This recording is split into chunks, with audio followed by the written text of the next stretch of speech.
magacaygu waa Ubax Cabdi Cali waxaan ahay ardayad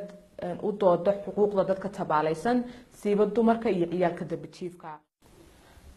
waxaan ka mid noqday boqolka dumar ee BBC soo xushay sanadka 2020ka waxyaabo horumar ka sameeyay wadamadooda ama meelaha ay ku nool yihiin waxaan u maleynayaa waxaan uga mid noqday boqolkan dumarka waayo waxaan sameeyay iyo hamigeyga inaan bulshadayda caawiyo meel kasta aan joogaba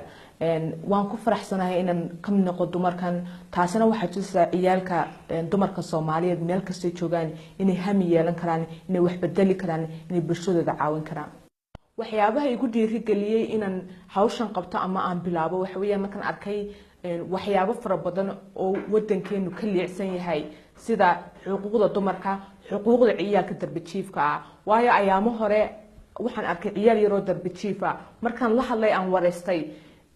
waxay ii sheegeen in ciyaalka yar haysan meel ay xitaa ku maydhaan aanay koodar haysan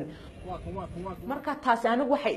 igu dhalisay inaan lacag soo ururiyo oo ciyaalka yar yar aniga saaxiibaday aan ku caawino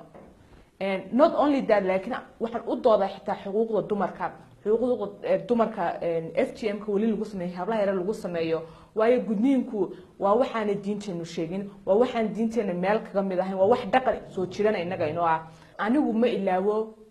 gudniinkii iyo dhibaatooyinkii soo maray maalin kasta inoo yaro 6 jira ayaa la gudaa oo aan iska celin karin mindida iyo makiinadaha lagu soo wado maxaa aynu hablaheena yar sida ugu gogoynina miyaynaanu hayn dad